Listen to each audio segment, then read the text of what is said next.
சாம்பார போடுங்க. சாம்பார மேல கொண்டீங்க. என்ன சத்தம்? உன்னை என்ன செய்ய மாறலாம்? எங்க போனா இந்த அரளப்பொண்ணோட பெரிய தொல்லலாம். சாம்பார் கொட்டி கிடக்குது. ஏண்டா குட்டிலையா? இவர் என்ன சொன்னாலும் கேளுங்க. என்னையா சொன்னேன்? ஒண்ணு இல்லையா, சாம்பார போடையான்னு சொன்னேன். அதான் போட்டேன். இந்த மாசம் சம்பளம் கட்டு. ஆமா, பல சம்பளம் கொடுத்தீங்க.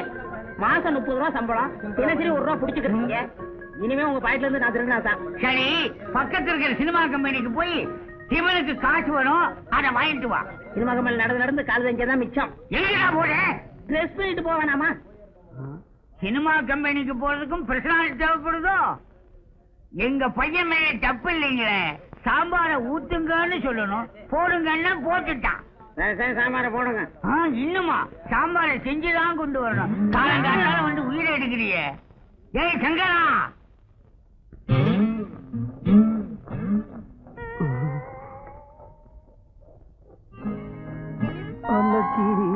ஒன்னு தேடுதே. 6 மாசம் 7 மாசம் 8 மாசமா உன்னை பாக்குறேனே. 8 மாசம் 7 மாசம் 6 மாசமா உன்னை தேடுறேனே. 6 மாசம் இல்லடா, 6 வருஷம் ஆனாலும் உன்னால அவளை செட்டப் பண்ண முடியாது.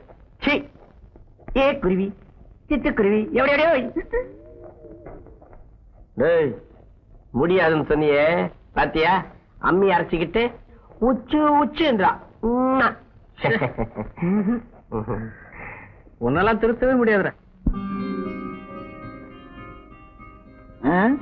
ஆமா, போடுக்கு ஒன்னும் குறைச்சல் இல்ல. சினிமா படம் எடுக்கிறோம்னு கடை வாங்கியே திங்கிறாங்க. எப்பதான் எடுக்க போறாங்களோ?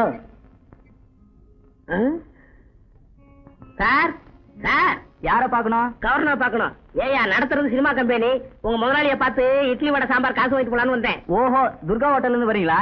ஆமா. முதலாளி வெளியில போயிருக்காரு, சீக்கிரம் வந்துருவாரு. உள்ள வெயிட் பண்ணுங்க. சரி, தொட.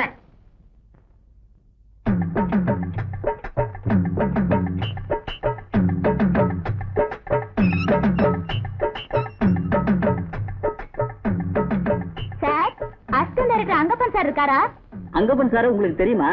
சினிமா சான்ஸா இல்ல ஏதாவது காதல் விவகாரமா? போங்க சார், நான் இன்னும் அவரை பார்த்ததே இல்ல. எனக்கு தெரிஞ்ச ஒரு ஆள் சொன்னாரு, என் பேரை சொல்லு, உனக்கு கண்டிப்பா சினிமா சான்ஸ் கிடைக்கும்னு. உங்க பேரை என்கிட்ட சொல்லுங்க. நானும் அங்கப்பன் சார் மாதிரி ஒரு அசிஸ்டன்ட் டைரக்டர் தான். நான் ஒரு வார்த்தை சொன்னா போதும், இப்ப நடிக்க இருக்கிற ஹீரோயினை மாத்திட்டு என்ன போடுவாங்களா? உன்னை என்ன, உங்க அம்மாவையே போடுவேன். ஐயாவுக்கு அவ்வளவு செல்வாக்கு. யோ, இந்த கப்சா எல்லாம் என்கிட்ட விடாத. உன்னை பார்த்தாலே தெரியுது நீதான் ஆபீஸ் பையன்னு. வேணா 2 ரூபா வாங்கிட்டு அவர் எப்ப வருவாருன்னு சொல்லு. கொடுங்க. என் சர்வீஸ்ல கேவலம் 2 ரூபா வாங்குறது. இங்க பாருங்கம்மா, அங்கப்ப சாரு அடுத்த ரோட்ல ஏதாவது பிளாட்பாரத்துல அலைஞ்சிட்டு இருப்பாரு, போய் பாருங்க. அவர் எப்படி அடையாளம் கண்டுபிடிக்கிறது? ரொம்ப சுலபம். ஆள் கருகருன்னு குழக்கட்ட மாதிரி இருப்பாரு, திருட்டு மொழி மொழிப்பாரு, கையில நியூஸ் பேப்பர் இருக்கும். 10 மணில இருந்து 11 மணி வரைக்கும் நிச்சயமா பக்கத்து ரோட்ல தான் இருப்பாரு. இத பாரியா, பக்கத்து தெருவில் அவர் இல்ல, உன்னை வந்து பேசுகிறேன். ஆமா, பஞ்சகல்யாணி பறந்து போயிட்டாளே. இந்த சந்தனத்துல எப்படியாவது பிராக்கெட் போடணுமே. உயிரண்ணா அங்கப்பா, நீ எங்கிருந்தாலும் வாழ்க, உன் குலம் வாழ்க, நீ எந்த தெருவுல சுத்தினாலும் வாழ்க. உன்னுடைய பர்மிஷன் இல்லாமையே இந்த அருளப்ப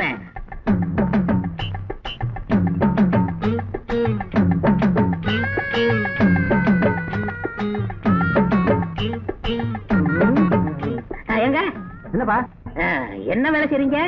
தெருவா சுத்துறையா? பிச்சை எடுக்கீங்களா? அட வேற தேடி அலையறையா?